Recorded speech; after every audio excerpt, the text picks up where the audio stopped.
And his opponent who fights out of the red corner, he wears brown and gold trunks. He weighed in at 163.2 pounds.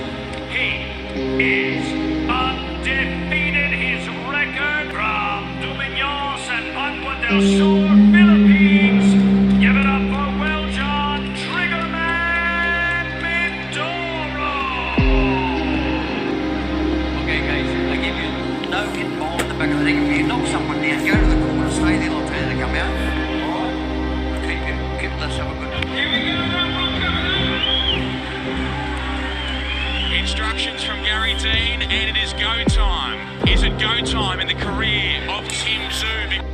Ito na talaga ang bagong paboritong Pinoy na boxing hero ngayon na inabangan ng mga Pinoy boxing fans sapagkat napakaganda talaga ang kartada nito sa pagkipagsuntukan sa ibabaw ng luna.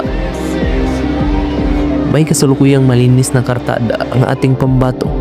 13 panalo, lahat ay tinapos niya sa pamamagitan ng knockout at wala pa itong talo. Ang boxing hero na itong mga idol ay si Will John Mindoro na may alias Triggerman. Ngayong Disyembre 6 ay masusubukan na naman ang galing ni Will John Mindoro. Makakalaban niya dito ang pambato ng bansang Australia na si Joel Camilleri na may edad na 34 taong gulang. Hindi biro itong makakalaban ng ating pambato sapagkat may kartada ito na 29 panalo, 14 na panalo sa pamamagitan ng KO, 8 talo, at hindi pa ito nakatikim ng knockout sa kanyang buong boxing career. Kaya naman sa experience pa lang at edad ay lamang na talaga itong pambato ng bansang Australia. Upang mas malawak pa nating maunawaan kung gaano na nga ba kalakas ang ating pambato, ay balikan natin ang mga laban niya na kung saan brutal knockout lahat ang sinapit ng kanyang mga kalaban. Noong 2016 sa edad na 21 taong gulang ay pinasok na ni Will John Mindoro ang pagiging isang profesional na boxing hero.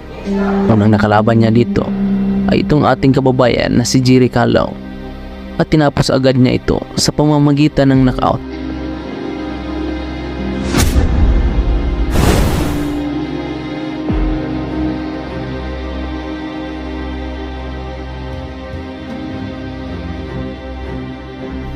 Naging sunod-sunod talaga ang impresibong panalo ng ating pambato at hindi na nga umabot pa sa desisyon ang lahat ng kalaban niya. Pinagapang niya talaga sa ibabaw ng luna.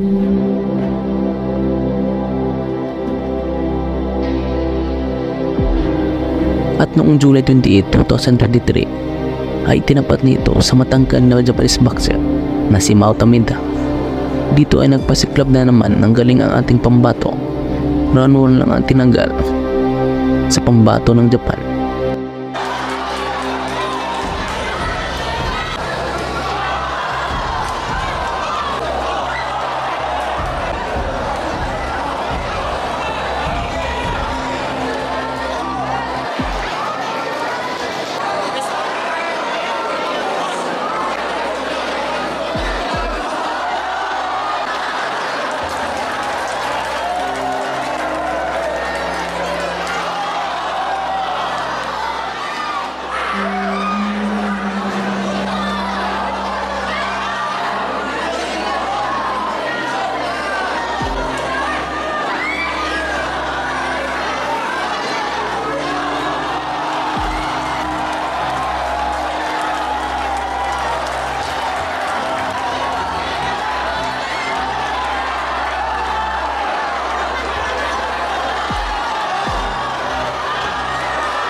July 10, 2024, araw ng Miyerkules, sa bansang Amerika.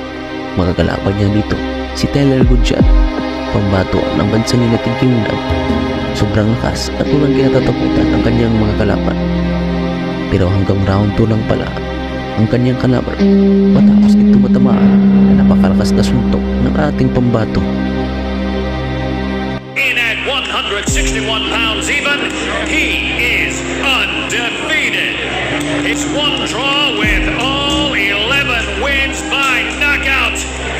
Hey, give it up for Will John Triggerman Mindoro. Behind the head, okay? No holding. Touch him up and good luck. Thank you, sir. Doro, see him from the Philippines in the blue and red. Make his comeback at 33.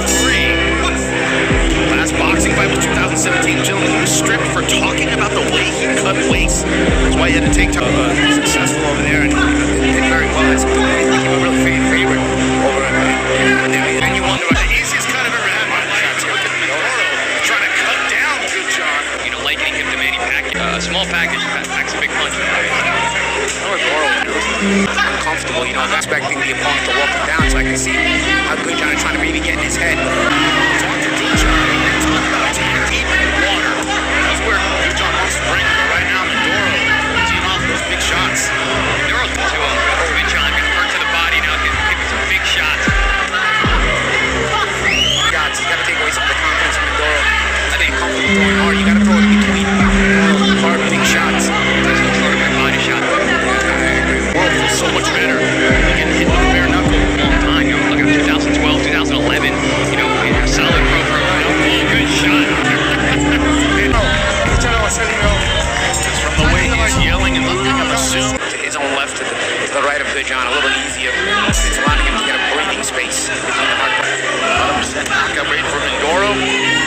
Good John by decision. 5 of his 13 wins. Mindoro, he's got the 6 bare knuckle fights as well. So a ton of experience for Good John, and he's trying to. I got a crazy guy in front of him. Also, he's backing the 100 foot. Good John, he's getting confident, double up on the left hook. Good uppercut there from Mindoro.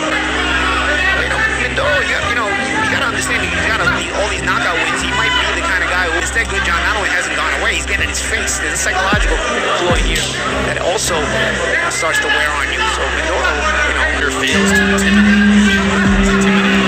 Good John. Slick overhead, upper body from Good John. Mindoro, You guys talk about it. Good shot. Down goes Good. Popping up a little too early. Good John has 8 counts. He's not going to do the Such thing as being too tough for your own good. Good John getting into a firefight. Doesn't have his last second. Good deal for Good John. Legs aren't under him. Could this be it? Okay. Shots the referee to the step. We have to hold you. Let's see if he holds. All the body shots too. Not the holding time. Not the heart of Good John. Trying to fight the what got to the cost. Exactly. Again, this guy comes from the top. Ahí están las últimas. Vamos a ver qué es lo que trae que nos presenta frente a este peleador filipino invicto, William el gatillero Mindoro, 9 de nuca. Y especialmente en este peso, las 160 libras, en el peso mediano dinamita. Ya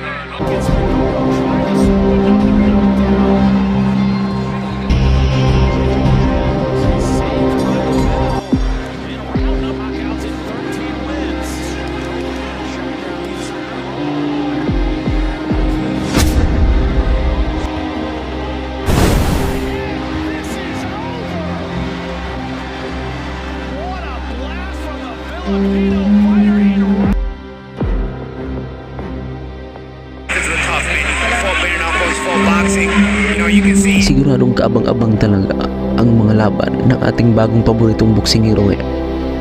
At makapagbigay din ito ng mga karangalan sa ating bansa.